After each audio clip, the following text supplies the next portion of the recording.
ahead and jump right in, fellas. Welcome to the garage. Thank you for taking your time to hang out with us a little bit.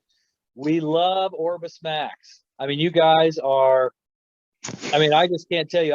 As you can tell behind me, I'm a huge Anglophile, huge Beatle fanatic. But just you guys, your music just really resonates with us here on the Garage Door. Cool. So thank you. I'm going to tell you that.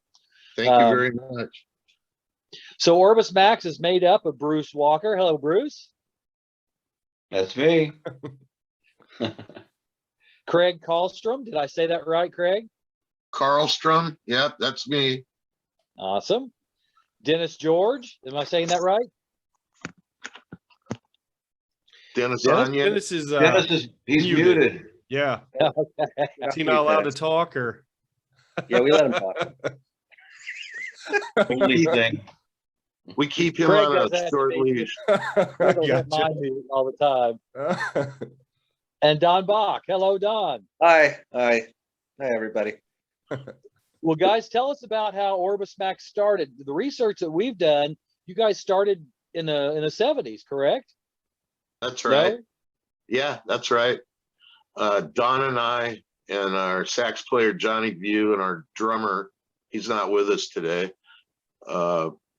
We started like probably about 73. We were all teenagers. I think I was 19 and Don was 17 and Johnny was 16. So we've known each other, forever. Yeah. And then, we went out and we played the big keggers, Yeah.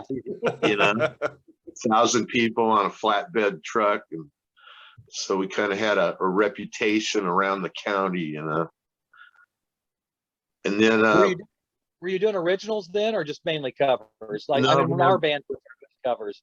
back then Right. it was all covers because originals were verboten. Yeah, We wanted to hear it. that's so true. Right. Yeah.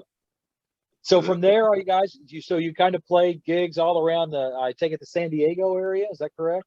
Yeah, San Diego and the Grand Canyon. Go over there for a week. Oh, wow.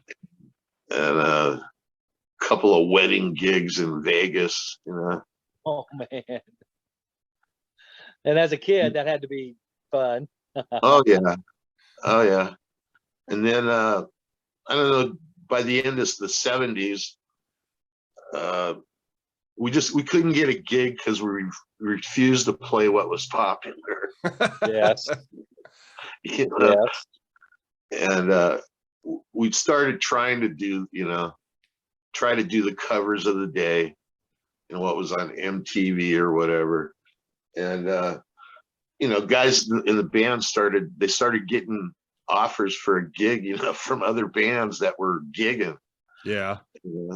So slowly by slow, Johnny left. He joined the King Biscuit Blues Band, famous blues band in San Diego. And our other guitar player, he's not participating in this project. Dale Breeden, he got a offer to play with a band called Planet. And so that kind of put the end to it. Yeah. And then me and Bruce, I'd met Bruce through some different people that I worked with. And he and I started a band called Robin Banks with all the refugees from bands that had just broken up. Yeah. And we started play. That was like the mid 80s, the early mid 80s. And then we started playing 3-4 nights a week, playing what was on MTV and, just being whores. Yeah. That's what you have to do. I mean, that's if you wanted to make a living, you had to do it. I know it's awful, but I mean, we did it too. I remember having to dress up as like Kiss, for 2 or 3 days, Oh, it's embarrassing. Now there's pictures floating around that I don't want to see anymore. Thank you very much. But, all I wanted to do was do Who and Kinks and Beatles and that kind of stuff. But it has always been a 4-piece, guys. Have you always been a 4-piece? I know there's some cuts I've I've listened to that I love, where you guys have a guest person come in occasionally, or is that just pretty much right now just down to a 4-piece? Well, it's a 5-piece. The core is Don and me and Bruce and Johnny and our drummer Dick Winter. Dick and Johnny and Don and I are the founding members. Oh, And okay, then- I'm sorry. Then I brought Bruce over from Robin Banks, Okay. and Dennis is we got hooked up with him through Jim Prell. You know Jim. Okay.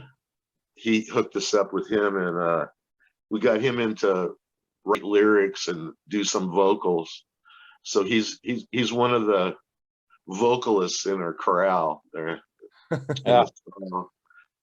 And then we just started bringing in, the whole deal was none of us can sing anymore. Right. We started bringing in guest vocalists to sing our material, or guest soloists. Me and Don will sit there and who would sound good on this one doing a solo. So we'd bring in old friends, old rivals. Our last Right. album was called Old Rivals and New Friends. And it just went from there. And then when the COVID, well, in the middle of '96, actually earlier than that, we found out about you could share files through the email. And so we all researched that, and it took us a year to get that down. This is about 7 years ago. So you guys get it on that early then.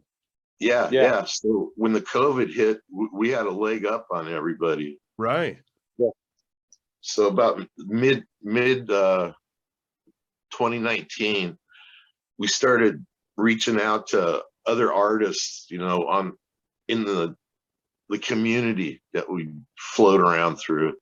Yeah. Yeah. And then by the time COVID hit, I said, this is terrible, but it's great, Right. Right. because Have now time to actually do it. Yeah. all these people are jonesing to be doing something. Right. And I was extremely surprised. All the people we reached out to, they immediately responded and said, yeah, we'd love to. What do you got? Let's hear it. Well, that's So, awesome. all of 20 and all of this year, it's all been with other artists. So did you from- guys do one song at a time? Because I know you guys Yeah. kind of released Yeah. them one at a time, correct? Did you Yeah, kind of yeah, record we them just- that way, or did you record Yeah, we both just ones? Or- recorded them that way and then put them out as a single. That's cool. Because albums that people don't have they have short attention spans these Right. days. There was a discussion about that, whether albums are a thing of the past, but I don't think so. I certainly hope not. If you guys ate up with records, as you can see here. Yeah. I do like your guys. It Yeah. seems like you guys have a little bit different view of it though, because if you release one song at a time, people can hear it, and then once all those songs are done, you put them on an album, and they can buy the album. But you get Right, those right. songs out there. I think that's a great idea. Yeah. A friend of ours, he said he likened us to a periodical. Oh yeah, instead of a book. Yeah. Release a chapter every month. yeah. Yeah. Mhm.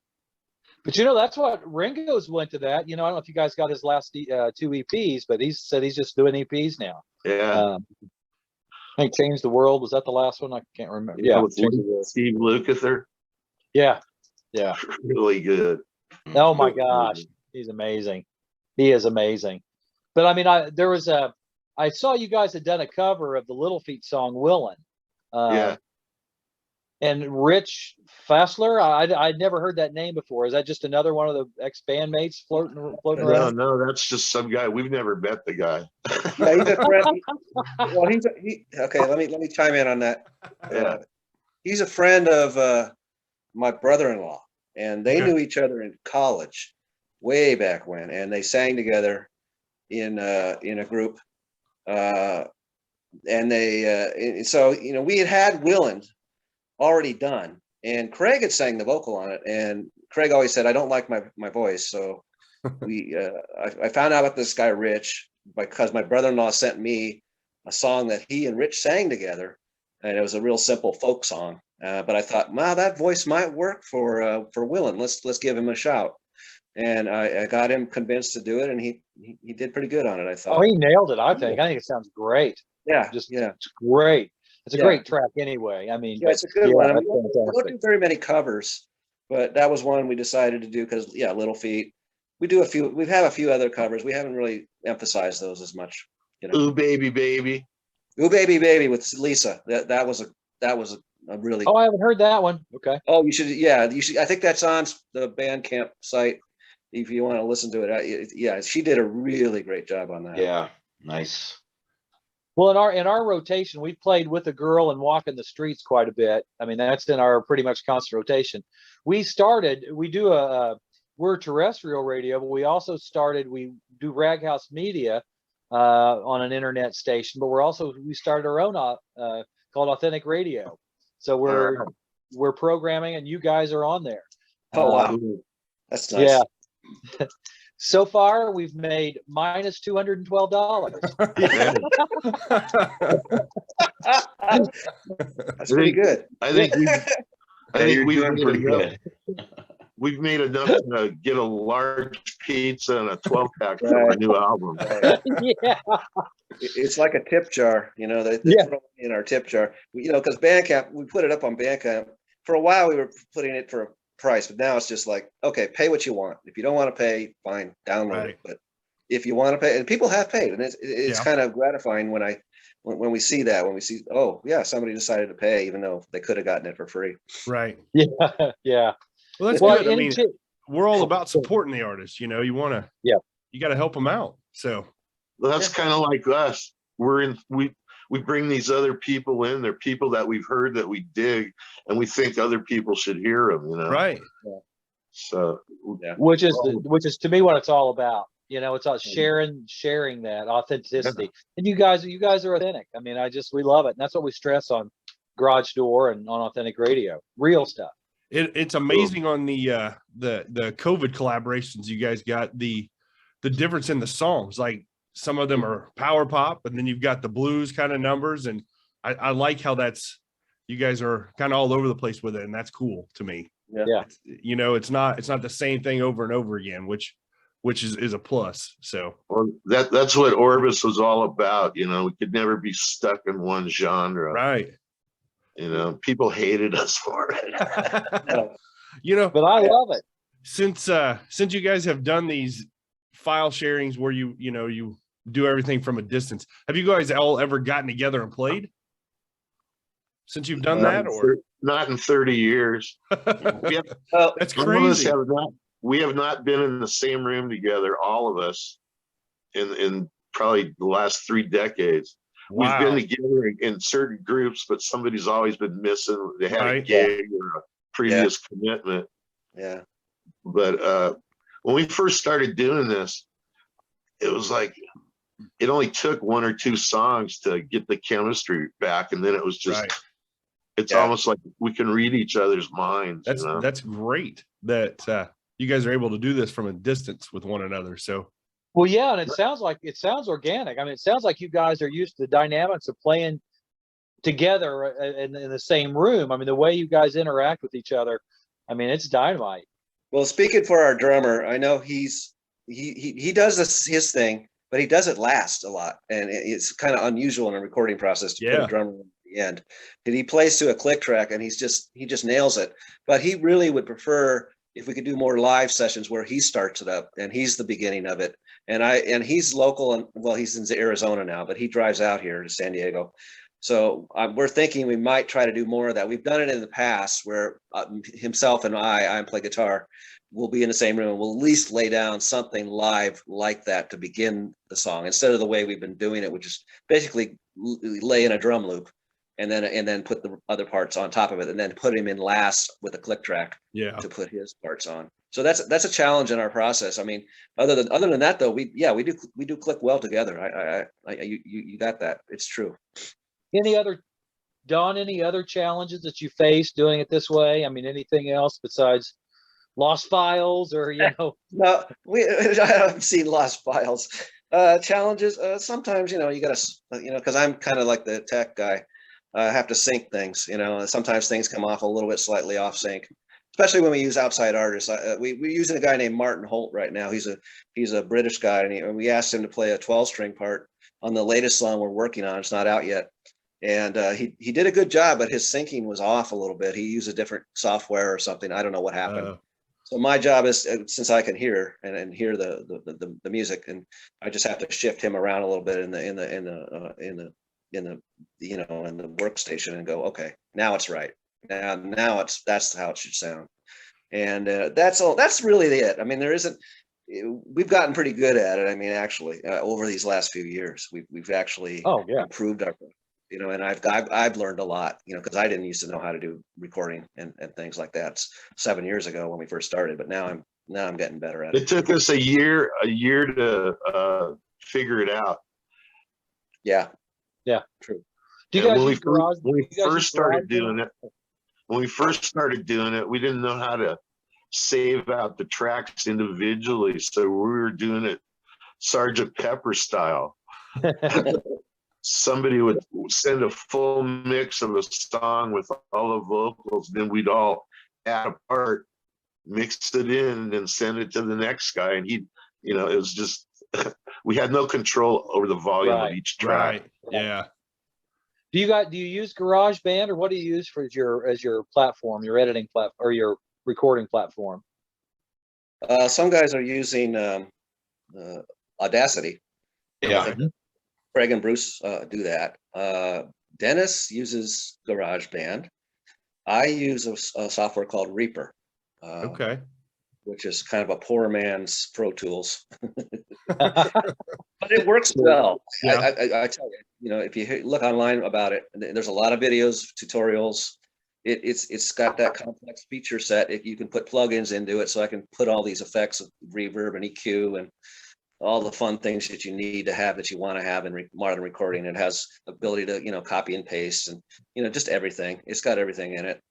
So I'm happy with that software. I started off in Audacity because Craig said, you gotta, he yanked me into this project, and he said, go get Audacity. And that's where I started. But then I graduated up to this next software, but recommended to me by a friend who used to be a recording guy back in Motown, actually. Oh, wow. Cool. My name Norm Elder. He used to master their records way back when in the day, and Craig hooked me up with him. He lives here in San Diego, and he said, go over to Norm's house and talk to him, find out what's good. And Norm just badmouthed Pro Tools left and right. He said it was horrible. So he convinced me to get Reaper. Okay. So do you have your, like, a room that you record in? You have your own studios, or you just in your garage, or where you guys do this at? Everybody's in their own room. Pretty much. The only exception is our drummer. We have to take him to a somewhat of a real studio, actually. Yeah. And because that's a complicated operation, and Right. they just hand me the tracks at the end of the day. I go over to the studio and sit with him, and he records his parts, and then I have my USB stick, and I just stick all the WAV files on it, and I just bring it home. But they got multiple microphones all over him and all kinds of stuff happening. So you can't do that in a Sure. in a fly by night place. Bruce, how do you record? Actually, I just take my laptop and I set it on top of my keyboard and just plug it all in and just start playing. What's really nice about it is Craig and Don will send me a reference track, and it's a basic idea of the song, and a lot of times it has vocals on it. It's basically electronic drums, bass, guitar. It's a good skeleton of the song, and I'll hear different things for that particular song, like using this last song that we're working on as an example. When I first heard it, the first thing that popped into my mind was a Farfisa organ. And because it seemed like it would fit really well with this style of music. When it comes out, you'll hear. But and then Craig suggested just a regular organ patch during the solo. So that's like a couple basic tracks for me to lay down. Very easy. Like I said, just put the computer on top of my keyboard and just have at it. And I listened to the song multiple times just to get it in my head, because I want to make sure that I know where all the breaks are, how the song's structured, and that way. And sometimes I write out the chords too, just as a visual reference. But other than that, just go for it and lay down several tracks. That's cool. You going direct out of your keyboard, right? You're not using Yeah. a microphone or anything, right? Yeah. Direct out. Direct out into a USB interface that goes into the computer, I think is what that's what Okay. all of us, that's what most of it, that's what I'm even doing now with guitar. I have an amp and I can mic it, but sometimes I decide I'm just going to go direct, especially with an acoustic guitar or something, Sure. you know, Mhm. just straight into the interface. No need for an amplifier, but you know, it varies. DI, that's the way the Beatles, McCartney did a lot of his bass parts straight Yeah. into the board. Straight into the board. Yeah. And you know, it was interesting. Oh, I got to ask you guys, if I don't want to offend anybody, but I love the Get Back thing on Disney Plus. I don't know if any of you guys have seen that yet or not. Yeah, I've seen it. Yeah, I think it's great. great stuff. Yeah, I'm on my I'm on my fourth viewing now. Wow, you've got a lot of patience. Yeah, well, late at night. I'm an old retired guy. Late at night, everybody's asleep. Okay. That's cool. Uh, No, that's a good documentary. It's great that they took Let It Be, which was like a depressing kind of story, Yeah, you know, the yeah. way they did that movie, and turned it into this uplifting, you know, this is what they did in the studio. This is how they invented songs and played together, you know. Yeah, That's cool. watching Get Back materialize out of the air just blew me Oh, away. I know. Everybody's Yeah. talking about that online. I see that all the time on, you know, people are just amazed what McCartney did. But I hear a lot. I know there's a big, I can see, you know, that the Beatle influence. Who are some other, your other influences, guys? If you don't mind sharing those with us, who bands that influenced you to get where you are now? Dennis, who's your influences? He needs to unmute his mic. He's still muted. Okay, Bruce. Well, yeah, he's still talking. Anyway, of course, my big influences would be like Emerson, Lake and Palmer. You know, Keith Emerson being just a fantastic freaking keyboard player. Period. Yes. Rick Wakeman, you know, of course, and I like Rod Argent because of his style, his organ style, just the way he plays. He's not that. I mean, he's known in music land, but I think he's one of the best keyboard players around. He's just got that really nice style. And of course, Elton John. You know, I got to put him in there.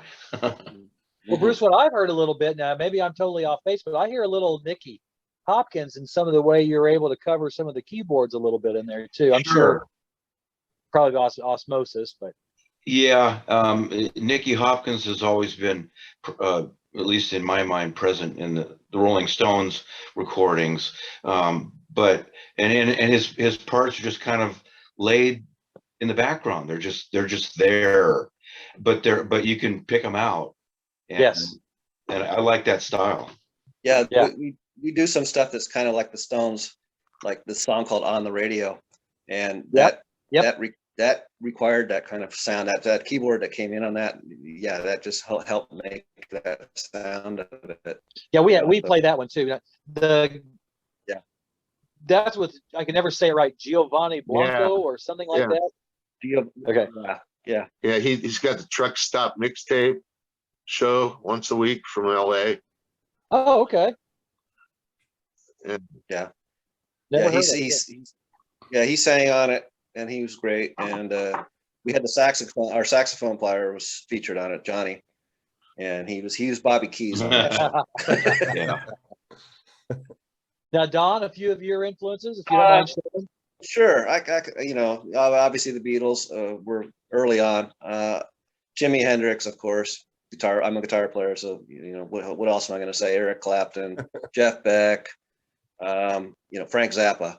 was big with Oh, me. cool. I still like Frank Zappa to this Yeah. day. Steely Dan, and we in the old Orbis we did a lot of we did some Steely Dan, we did Allman Brothers. I forget who else we did. We did some songs by a guy named Les Dudek, who was a guitar player for Boz Skaggs. Yep. And all those things, they add up. I like a lot of jazz music. I'll admit to that. Wes Montgomery and Joe Pass and George Benson, and later on Al Di Meola, fusion stuff, John McLaughlin. I could name a lot. There's a lot of. That's a lot good of artists eclectic that group right there. It's a lot of. I go around the world, Oh yeah. in my mind, in my musical mind. But I think though, Don, and this goes for all you guys, is that you're able to synthesize all these different influences, and it just sounds dynamite. I mean, I love the tracks you guys release. I just love what I've heard so far. I just love it.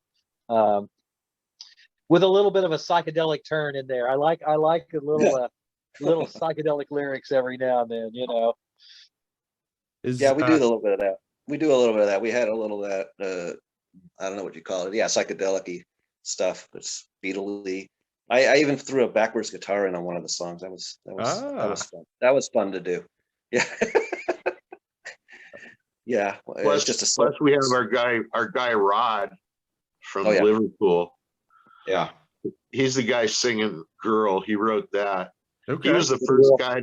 He and Bruce were the first guys to sign up for the project. I don't know where he lives, and there's a Rob Clark and the Wooltones that is out of Woolton there in Liverpool. Yeah. And I don't know if you guys have ever heard any of Rob's stuff. He's wonderful, great too. I'm Facebook friends with him. Okay. Yeah. Dennis, are you unmuted now? Can you give us your influences? I think so. Can you hear me now? We can hear you now. Yep, you can talk now. Definitely the Beatles. And before I met Craig, I used to do little Beatles impersonation things that I put out on SoundCloud. And so definitely the Beatles, Stones, of course, Badfinger. We did a cover of No Matter What a couple of years ago. Yeah, love Badfinger. Love Badfinger. So do you guys don't have a Dennis Pauly anywhere, do you? I mean, do you guys manage yourselves, or how does that work? I don't know. We're just all one big conglomerate, I guess. Sometimes it's a collective. Yeah. We're a writing and recording collective. There you go.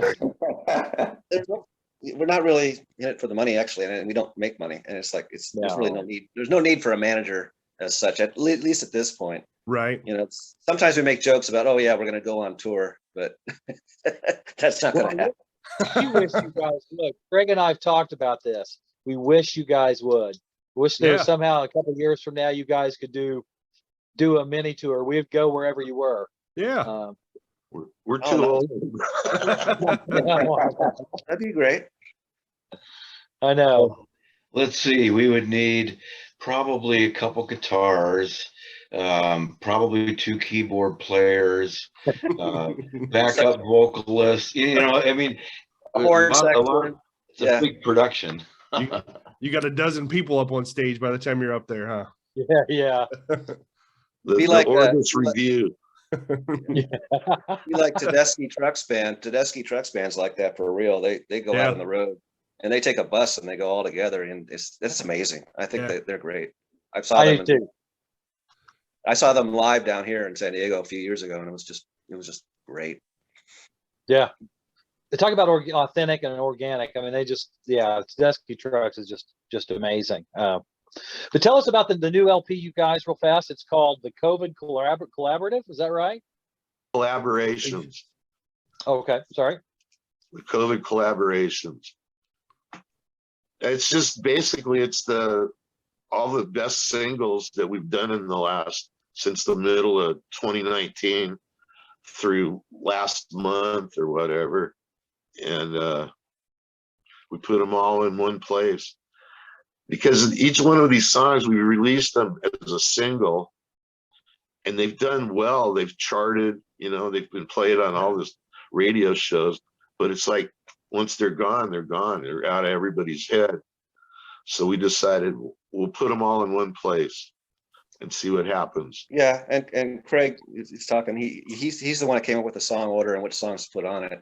So we give him the credit for the producer's credit for that album's hit, because he decided that song order, which to me it flows in a nice order. If you listen to the whole thing all the way through it, from one start to beginning, it does it's pretty nice. And we've had reviewers review it as an album, right? A few of them, and they've said some really nice things about it, and that's encouraging. It does have a good flow, and like I said, not everything sounds the same on there, so I think that makes it even better.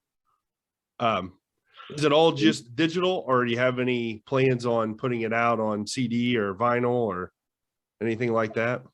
No, I don't think we'll do. We did CD a few years ago. We had a CD called Pocket Full of Tunes. Pocket Full of Tunes. I'm sorry. Okay. My memory.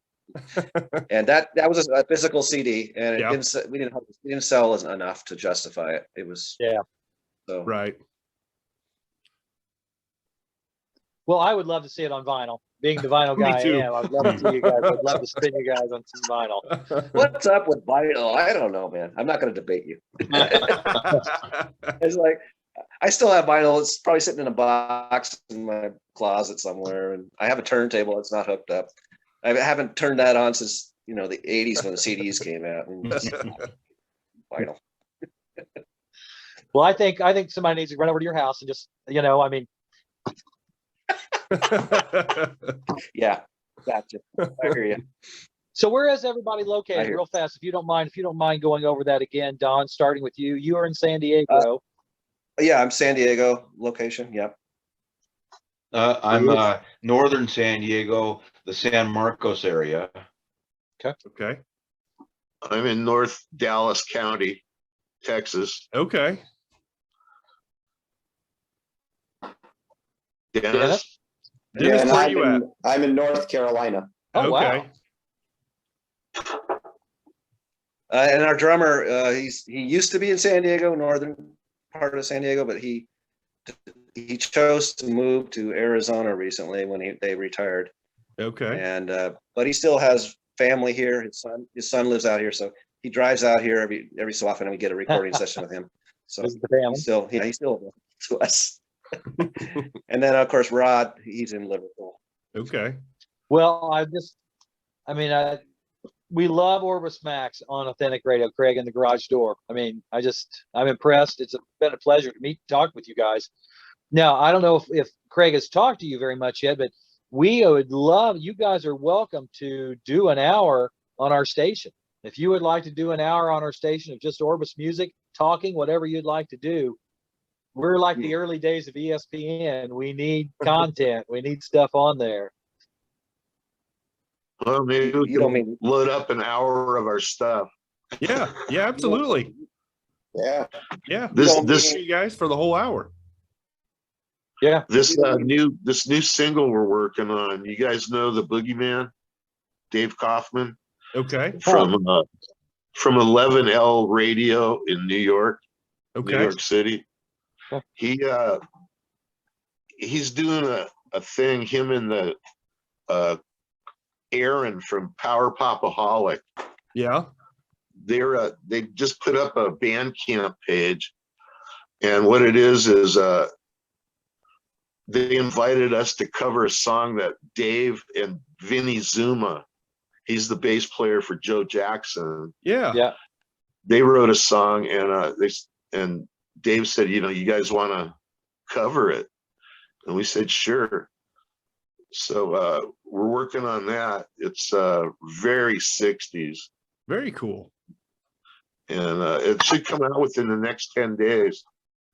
Awesome. That's the one that's going to have the Farfisa. When the Farfisa. Okay.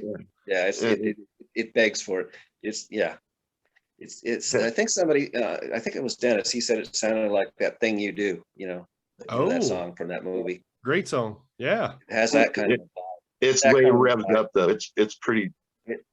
Sounds yeah. like Shindig or something, one of those 60s shows. Yeah. Well, awesome. Question mark. It was a lot of fun to do. It's going to be an earworm. Great. Well, definitely. Please send that to us. I mean, send that to Craig. That would be amazing. Yeah. We'll for sure play that. As soon as it's ready, well, yeah, you'll get it. Awesome. I'm sure. Oh, Don, tell them about Prudence. Oh, Prudence. Oh, well, shoot. That was your idea, Dennis. Dennis Not did a- dear Prudence. yeah, well, Dennis did a background vocal on it he thought sounded kind of like a girl. So in the credits for the song, he doesn't want to say it's Dennis singing. He wants to say it's a girl named Prudence. Oh, I love it, Dennis. I love it. That's great. Dennis, what part of North Carolina are you in? It's a little town called Sanford. Okay. Yeah. My brother lives in It's the about, what they about an call hour the, south of Raleigh. Excuse okay, me? yeah. My brother lives in the Golden Triangle there, and I guess like a research triangle, whatever they call it. I can't Yeah, remember. Raleigh, Durham. Yeah. Yeah, Yeah. I have a daughter that lives in Durham. He lives real close to the University of North Carolina. I don't know. I think. Hmm. I've never been there. That's awful. I mean, I've been to North Carolina. I've never been to his house. But well, gentlemen, thank you for your time. Appreciate it. Please let's stay in touch. I'm excited to play it. It's been an honor to talk to you guys. yeah. Thank you. Yeah, we appreciate it. Thanks for coming on and chatting with us. That was fun. And Craig. and Thanks, Don, Craig, Dennis, Bruce, the offer stands. You know, send us an hour's worth of stuff. We'll put it on. If you guys want to DJ your own stuff, record the bits. We can put it Oh, wow. together, and you guys, it could be the Orbis Hour. That could be fun. Yeah, That's absolutely. That sounds like a good thing. Can we include other songs that we like by other artists? Sure. Yeah, no, the only thing is we don't have a BMI license, so we can't really do Beatles. We can do ASCAP. What else, Craig? The only one we don't have is a BMI Yeah, license. we're working on so the we have to BMI let one it go. too, though. So we should have it Yeah. early next year. So, but Well, yeah, send us stuff. I'm talking about other artists in the community. Oh, Oh, absolutely. 100%. Yeah, we Yes. would love. That's what our goal is. When we play stuff, Yeah. we would rather play unsigned people or small label stuff. So yeah, absolutely. Yeah. Some of those guys might have ASCAP or BMI. I'm not sure which. I think Ed Ryan, who he might want to play some of his, Yeah. might have that Okay. involved. I don't know who this publishing guy is. We'd have to check on that. But Sure. we'll let you Same know. Same with Danny Wilkerson and Lanny Flowers. They're Oh on yeah, Spider Pop Records. that's Okay. right. They're here in Dallas. That's the first song that kicks off the album. Yeah. Oh yeah. Oh, cool. And, Okay. Yeah. Well, we want they're we both want from Craig. Spider That would be Pop. great. If you guys could do that, that would be amazing. That'd be a lot of fun too, because we play you all the time anyway. But you're in rotation. But yeah, we'd love to have it. I mean, that's the Orbis Max hour, or the whatever you wanted to Yeah. call it. I mean, that would be great. Love it. All right. All right, fellas. Thank you. All right, I'm gonna guys. head off Thanks here. a lot. Thanks for having us. See you guys. Bye. Thank you, Barry. Thank you. Bye bye. Peace and love.